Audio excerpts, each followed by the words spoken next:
I'm pretty sure you and I both were involved with the first Galint as well. And like everything I've seen from this team is just like phenomenal professionalism while also being super personal, and that's a hard line to walk. Ooh, wait. Okay, never mind. These really guys like are what I've seen forcing from... us to focus on the match right now. Yeah, I actually really like what I've seen from Killablue so far. Like speaking of kind of edge guarding and covering options, Killablue's decision to CC F smash early, set up an edge guard situation really good. Use the F tilt to cover the option and just barely missed it. Just like really, really clean. Again, the lasers to lower him down. That was a beautiful edge guard. Like clearly one of the strengths.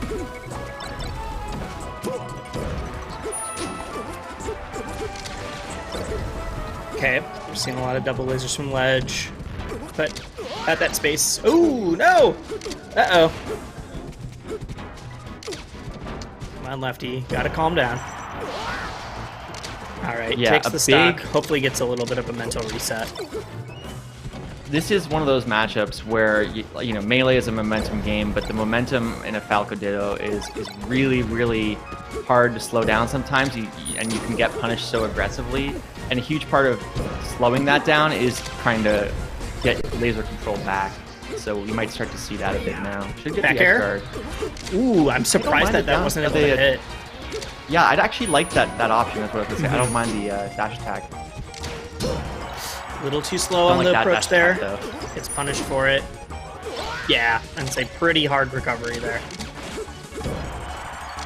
This is one of those games where I feel like Lefty is pretty good at the game, and it's not really, we're not seeing that as much, even though like the options Lefty is choosing are solid. Just the punish sequences are just a bit tighter, but both are pretty solid players. Reverse bear? Ooh, if that reverse bear into Darren hit, that would have been so clean. It still takes the stock there. Easy. So anytime we're in a Ditto, the stage picking is much more of a style thing than a, one character having a specific advantage. Probably the two biggest decisions. I guess there's a couple different counter picks you'd want to go for, but I kind of see like a Dreamland versus Yoshi's are the kind of two polar ends of the extremes. Usually people don't go FD. So Pokemon Stadium, also a decent option. Starting on Battlefield, I doubt we'll see Fountain. It's probably not most people's favorite stage if they play Falco. Not that it's bad. All right. Ooh, okay, Pokemon, come on. Oh, I didn't know that we were using this. This is the, I think, primal design to this stage. It has the glass bottom Pokemon. Nice. All the dimensions are the same. It just looks real pretty. You guys have not seen some of these mods, check out Vancity Primal on Twitter. Really, really doing a good job at kind of, we've seen texture mods and stuff before, but what Primal's doing differently is actually like designing new models and stuff so that we can get stuff like Falco having certain what's it called, like a symbol on his back that you otherwise couldn't do because of the way the textures are designed. Because they're not being really cool. And it lets us get the like Cloud9 or like different sponsors. I know TSM retweeted one, like that kind of stuff. Oh, it's really cool. Like if you've ever, I've done a little bit of texture kind of customization before, and you realize that like the way that they design the textures in the back is like a pattern that basically repeats. So if you wanted to do like 2 letters, you can't do that because it's like a repeating pattern. It could only do like a single letter or something. So that's why. That's what I mean. Totally by, like, remodel it just to make it so that the textures didn't mirror in that way. And like even the platforms are. Oh my god! So I thought we were gonna see an up tilt there and do another follow up. Yeah, we've been talking so much about the stage, but of course, both these guys are. I think Vancity Primal deserves the shout out, so we can talk about both here. This looks really good, and like again, we've all seen custom stages, and no shots to a lot of good smashers, but a lot of people pick really ugly ones. So it's really nice to see something that's I was about to say like I think the secret sauce for the Vancity ones is that they all also like they're not distracting. It's like we can notice like, oh, this looks cool, but it like wouldn't be hard to play on versus like I think we've all seen like Vaporwave Wispy and things like that, where it's just like, oh my god, what's happening on the screen?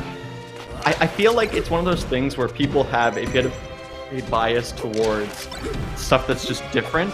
and they kind of lose like their sense of taste just because they're like, yeah, but I've seen the regular Wispy or whatever so many times. It's just nice to see a Vaporwave one, but it's like, no, but it's still super ugly. We still have to play on the stage though, guys. Yeah, and this is nice looking. Unsurprisingly, this game has been a lot closer. Like I said, I think Lefty just lost momentum early on and wanted to kind of bring it back, but Killablue still showing really, really strong stuff in the Ditto. I'm very glad that Lefty's pulling it back though, where even if they lose this game, there's like nothing to be ashamed of. Oh, for sure. A lot of adaptation, as well as just like, I think it was a good stage pick. It really suited their skills in just like, okay, if I gotta slow down the game, this is how I can do it. Oh, I didn't think they were gonna get back. I did not either. You know, I was gonna say it's possible to turn it around, but either way, really, really good stuff there to both players. I think sometimes less experienced players can find it more difficult to notice if a player gets like bodied, they look bad and it can be hard to tell if they're good or not. And I was wanted to make it clear, and thankfully we saw that in the second game, like neither player here is bad at the game. You can tell they're doing a lot of good stuff. Right. Yeah. And sometimes, it gets away from you. So have you had the experience of like watching someone you know is good just get like mercilessly force-socked? Yes. I've had people that like I have like an thing. 0-20 record on, and I'm just like watch them get force-stocked by a slightly better person. It's just like, oh my god, the levels here. And there's two things to that. One is like sometimes it can be hard to tell, like I said, if a person's good or bad. And then there's the second thing, which is like, I'm so much better than you. You're going to